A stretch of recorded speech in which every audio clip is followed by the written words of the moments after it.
పెట్టాలి. రికార్డ్స్ తారుమారు చేసి వెళ్లిపోయాడు. రికార్డ్స్ తారుమారు చేసిన తర్వాత ఇమ్మీడియట్ గా నిన్ను చూడంగానే మార్చేశారంటే అది ఇంకొక అనర్థానికి దారితీస్తుంది. దాన్ని వెరిఫై చేయాలి, వన్స్ ఫర్ ఆల్ సెటిల్ చేయాలి. ఒక రోజు ఆలస్యమైనా దాన్ని పక్కగా చేస్తున్నాం. నేను ఎక్కువ సమయం పెట్టేది ఈ రోజు రాష్ట్రంలో మీరు చూసుకుంటే జగన్మోహన్ రెడ్డి తయారు చేసిపోయినటువంటి ల్యాండ్ గోల్మాలకే ఎక్కువ టైం ఖర్చు పెట్టే పరిస్థితి వస్తా ఉంది. మొత్తం అస్తవ్యస్తం చేశాడు.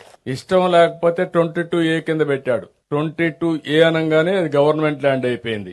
మీ తాత ముత్తాతల దగ్గర నుంచి నీ ఆధీనంలో ఉండే భూమి దుర్మార్గులు 22A కింద పెట్టి గవర్నమెంట్ భూమి అంటే ఇంకా దానికి అడ్డం లేకుండా పోయింది. ఇంకా కొన్ని చేశారు, మామూలుగా చేయలేదు. ఎవరైనా ఆయన మాట వినకపోతే లేకుంటే వాళ్ళ నాయకులు ఆ భూమి కబ్జా చేయాలంటే ఇవ్వకపోతే దాన్ని కూడా 22 కింద పెట్టేశారు, 22A కింద పెట్టేశారు. నాకు వచ్చే పిటిషన్ లో 100% 22A కింద ఉండే భూములే వస్తున్నాయి. సొంత భూములు మీరు గుర్తుపెట్టుకోవాలి. దాని మీద నేను తప్పకుండా శ్రద్ధ పెడతా, యాక్షన్ తీసుకుంటాను.